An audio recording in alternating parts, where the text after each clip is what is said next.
প্রস্তুতি দুপুর ২টায় কথা বলার কথা ছিল, কিন্তু নানান ঘটনা পরিক্রমা এবং তারা অর্থাৎ আইএসপিআর যেটি আন্তঃবাহিনী জনসংযোগ পরিদপ্তর, তারা জানিয়েছেন যে জেনারেল ওয়াকারুজ্জামান, যিনি বাংলাদেশ সেনাবাহিনী প্রধান, তিনি সব রাজনৈতিক দল বা রাজনৈতিক নেতৃত্বের সঙ্গে আলোচনা করছেন এবং তার আলোচনার পরিপ্রেক্ষিতেই মূলত এক ধরনের সিদ্ধান্ত ঘোষণা বাংলাদেশ সেনাবাহিনীর পক্ষ থেকে কিংবা সশস্ত্র বাহিনীর পক্ষ থেকে এক ধরনের ঘোষণা আমরা এই মুহূর্তে পাবো। এবং জেনারেল ওয়াকারুজ্জামান যখন বক্তব্য রাখবেন, তার বক্তব্যের মধ্য দিয়ে দেশবাসীর কাছে গোটা বিষয়টা পরিষ্কার হবে। আপনারা পর্দায় দেখছেন, পথে দেখছেন, যে যেখানটায় যা দেখছেন সেই সব বিষয়ে একেবারে স্বচ্ছ বার্তাটুকু আমরা পাবো জেনারেল ওয়াকারুজ্জামানের বক্তব্যের মধ্য দিয়ে, যিনি জাতির উদ্দেশ্যে বক্তব্য দেবেন কিছুক্ষণের মধ্যে। আপনারা পর্দায় দেখতে পাচ্ছেন সেই প্রস্তুতি চলছে। দুপুর ২টায় যে বক্তব্য দেওয়ার কথা ছিল, এখন ঘড়িতে প্রায় ৪টার কাছাকাছি, প্রায় ২ ঘন্টা পরে, যেহেতু বুঝতেই পারছেন এটি এক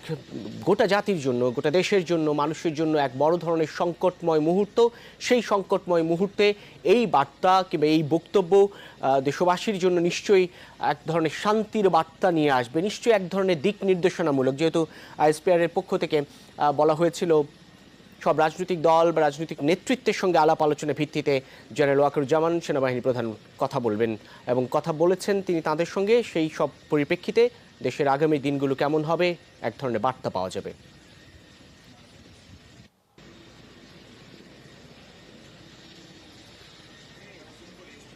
জানেন যে দেশে একটা ক্রান্তিকাল চলছে। আমি সমস্ত রাজনৈতিক দলের নেতৃবৃন্দকে এখানে আমন্ত্রণ করেছিলাম, ওনারা এখানে এসেছেন। আমরা একটা সুন্দর আলোচনা করেছি। সেখানে আমরা সিদ্ধান্ত নিয়েছি যে একটা ইন্টারিম গভর্নমেন্ট আমরা ফর্ম করব এবং ইন্টারিম গভর্নমেন্টের মাধ্যমে এদেশের সমস্ত কার্যকলাপ চলবে। আমরা এখন মহামান্য রাষ্ট্রপতির কাছে যাব, যে এই ইন্টারিম গভর্নমেন্ট ফর্মের ব্যাপারে ওনার সাথে আলোচনা করে আমরা একটা ইন্টারিম গভর্নমেন্ট ফর্ম করে দেশ পরিচালনা করব। আমি আপনাদের কথা দিচ্ছি, সমস্ত হত্যা, সমস্ত অন্যায়ের বিচার আমরা করব। আপনারা সেনাবাহিনীর প্রতি আস্থা রাখেন, সশস্ত্র বাহিনীর প্রতি আস্থা রাখেন।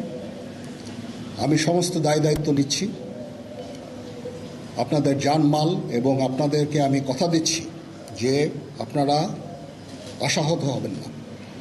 ইনশাল্লাহ আপনাদের যত দাবি আছে সেই দাবিগুলো আমরা পূরণ করব এবং দেশে একটা শান্তি শৃঙ্খলা ফিরিয়ে নিয়ে আসব।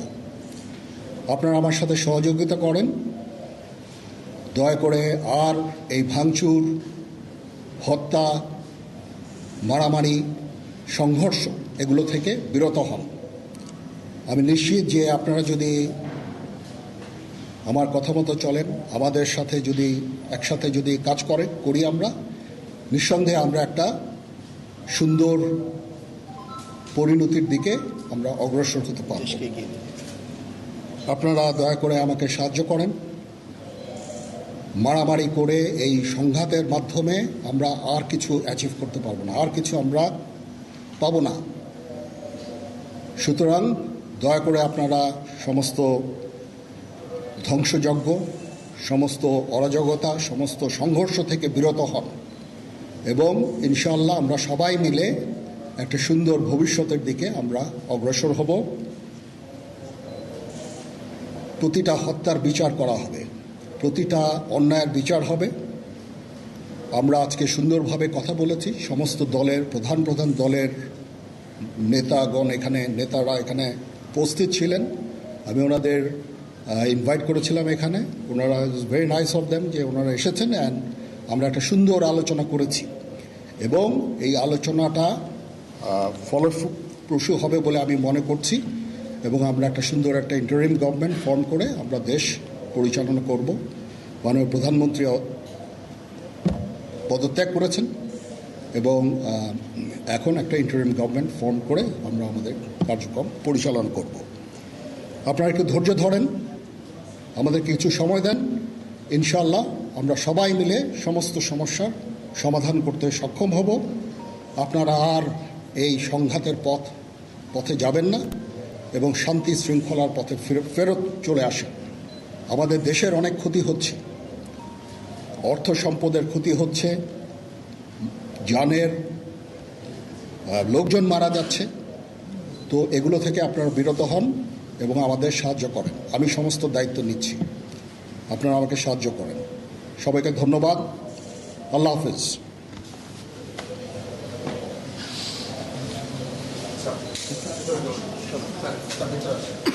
আপনারা কি কোনো প্রশ্ন করতে চান? Any queries? এখনো এটা না, এটা খুব আর্লি স্টেজ। আমরা যাব মহামান্য রাষ্ট্রপতির সাথে যে আলাপ আলোচনার মাধ্যমে এটা আমরা করব।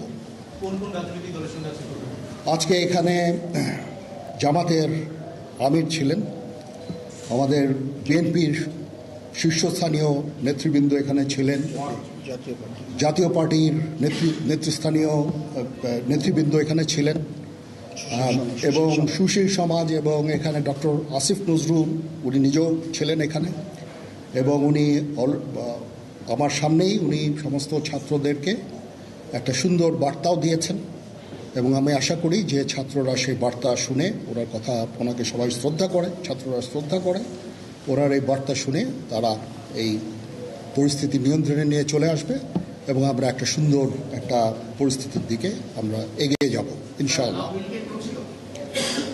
এখানে আওয়ামী লীগের কেউ ছিল না, আওয়ামী লীগের কেউ ছিল না। হ্যাঁ, আজকেই, বিকজ আমাদের এই সময় নাই, এটা একটা বিশেষ একটা পরিস্থিতি। আমরা আজকেই যে এই পরিস্থিতি, এটা একটা আমরা একটা নিয়ন্ত্রণ নিয়ে আসবো। সেনাবাহিনী শান্তি শৃঙ্খলা বজায় রাখার কাজ চালিয়ে যাবে, এবং আপনাদের সবার দায়িত্ব, ছাত্রদের দায়িত্ব, রাজনৈতিক নেতৃবৃন্দ এবং রাজনৈতিক কর্মীদের দায়িত্ব হচ্ছে সেনাবাহিনীকে সাহায্য করা। এবং আপনারা মিডিয়ার মাধ্যমে আমাদেরকে এই যে একটু আমাদের সাহায্য করেন, সুতরাং আমরা তাহলে এই পরিস্থিতি নিয়ন্ত্রণ সহজেই নিয়ে আসতে পারব। না, যদি জিনিসটা শান্ত হয়ে যায় তাহলে আর কারফিউর কোনো প্রয়োজন নাই, কোনো জরুরি অবস্থার প্রয়োজন নাই, কোনো কারফিউর প্রয়োজন নাই, কোনো গোলাগুলির প্রয়োজন নাই। আমি আদেশ দিয়ে দিয়েছি, সেনাবাহিনী কোনো গোলাগুলি করবে না, পুলিশ কোনো গোলাগুলি করবে না। আমি আশা করছি যে আমার এই বক্তব্যের পরে পরিস্থিতি উন্নতি হবে, আমরা একটা সুন্দর পরিবেশের দিকে যাচ্ছি।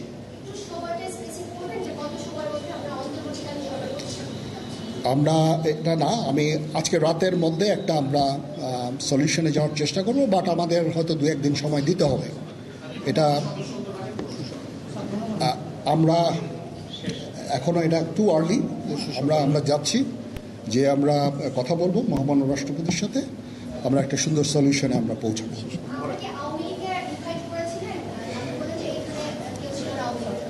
পরিস্থিতি ছিল খুব কম, সময় খুব কম ছিল। আমি যাদেরকে পেয়েছি অনেককেই আমি বলেছি, সবাই হতেন, বাট প্রধান রাজনৈতিক দলের সমস্ত নেতৃস্থানীয় নেতৃবৃন্দরা এখানে ছিলেন, তাদের সাথে আমি কথা বলেছি এবং ওনারা সবাই আমাদের এই প্রস্তাবে, এই যে আমরা যে আলোচনা করছি, সবাই এটাতে রাজি হয়েছেন। এখানে মমিনুল হক সাহেব ছিলেন, এখানে জামাতের আমির ছিলেন, জুনায়েদ সাকি উনি ছিলেন, তারপরে ডক্টর আসিফ নজরুল ছিলেন। আমরা সবাই মিলে এবং সবাই আমরা এটাতে একমত পোষণ করেছি। এখন ছাত্রদের কাজ হচ্ছে যে শান্ত হওয়া এবং আমাদেরকে সাহায্য করা। আমি তো বলছি এতক্ষণ আমার এই বক্তব্যের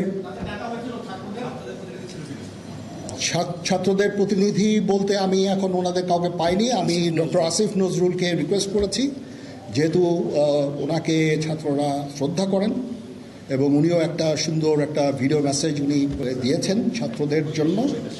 আমি আশা করব যে এই ভিডিও মেসেজটাও কাজে হবে, কাজ দিবে। এইভাবে আমরা কাজ করে দেব। সবাই ভালো থাকেন, সবাইকে ধন্যবাদ। এখানে আপনারা যত প্রশ্ন করতে থাকবেন আমাকে দেরি করাবেন। ইট ইজ টু আর্লি, আমরা কাজ করছি, আমাদের একটু কাজ করতে দেন, একটু সময় দেন, আমরা একটা সলিউশনের মধ্যে আমরা যাব ইনশাআল্লাহ।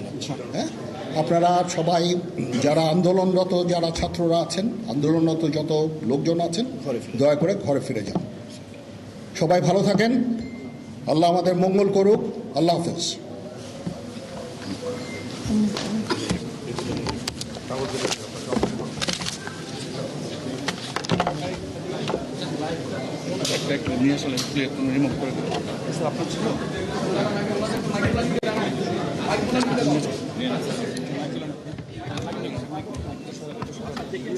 আমরা দেখছিলাম জেনারেল ওয়াকারুজ্জামান, বাংলাদেশ সেনাবাহিনীর প্রধান, তিনি কথা বলছেন গণমাধ্যম কর্মীদের সঙ্গে এবং যে বার্তা তিনি দিলেন, সেনাবাহিনী শান্তি শৃঙ্খলা বজায় রাখার ক্ষেত্রে কাজ করবে এবং আন্দোলনরতদের ঘরে ফেরার আহ্বান জানিয়েছেন। কেন এই আহ্বান, সেটি নিশ্চয়ই এতক্ষণে দেশবাসী, গোটা জাতি স্পষ্ট হয়ে গিয়েছে।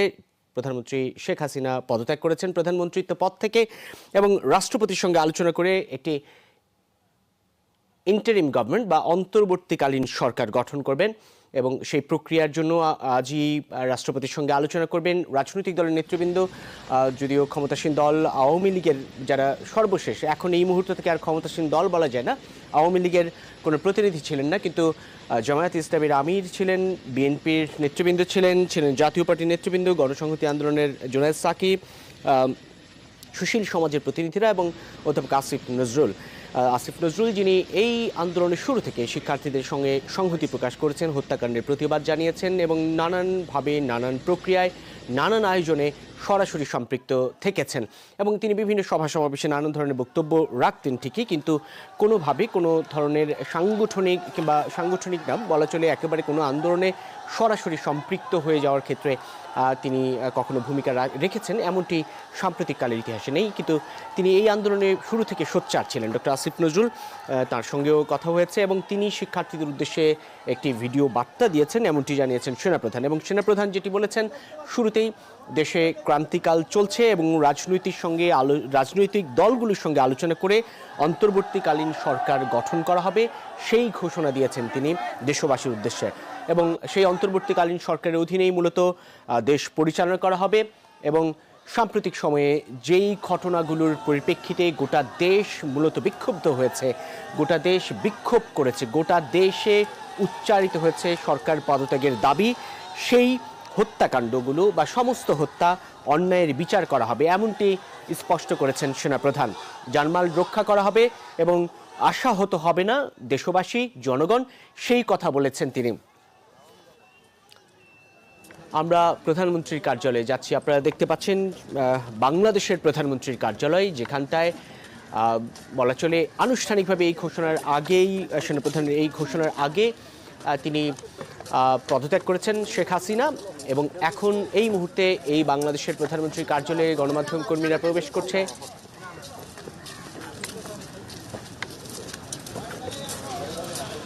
এবং গণভবনের চিত্রটা আপনারা দেখেছেন, গণভবনের অনেকগুলো চিত্রই দেখেছেন। সেই চিত্রগুলো হচ্ছে এইরকম, গণভবনের নানান ধরনের জিনিসপত্র নিয়ে সাধারণ মানুষ আসলে বের করে এক ধরনের প্রতীকী অর্থে গণভবন থেকে জিনিসপত্র নিয়ে উচ্ছ্বাস প্রকাশ করেছেন।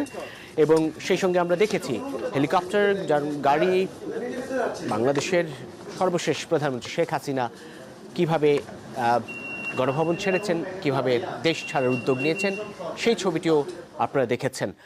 এবং দেশের ইতিহাসে যেটি আমার তরফ থেকে আমি বারবারই বলছিলাম যে এই ধরনের ঘটনা কোনোভাবেই প্রত্যাশিত নিশ্চয়ই কারো জন্যই ছিল না বা কেউ আশা করেনি, কিন্তু দিন দিন ঘটনার পরিক্রমা, কথা, আলাপ আলোচনা, দায়িত্বশীলদের ভূমিকা, আচরণ এবং এক ধরনের শিক্ষার্থীদের একটি দাবি এবং সেই দাবির পরিপ্রেক্ষিতে একটা গোটা দেশে সংঘর্ষ ছড়িয়ে পড়া, পাল্টাপাল্টি প্রতিহত করা এবং সাধারণ শিক্ষার্থীদের মুখোমুখি রাজনৈতিক দল, আইন শৃঙ্খলা রক্ষাকারী বাহিনী, এমন সেই দাবি এরপর যখন অসহযোগ আন্দোলনে নানান ধাপ পেরিয়ে গড়ালো, তখন একেবারেই সক্রিয়ভাবে সব রাজনৈতিক দল বলছে এই আন্দোলনে তাদের দলীয় নেতাকর্মী, সাধারণ মানুষ প্রত্যেকের অংশগ্রহণের আহ্বান তারা জানিয়েছে, যার ফলশ্রুতিতে শিক্ষার্থীদের, ছাত্রদের, জনতার, নাগরিকদের সেই ঐক্যবদ্ধ অংশ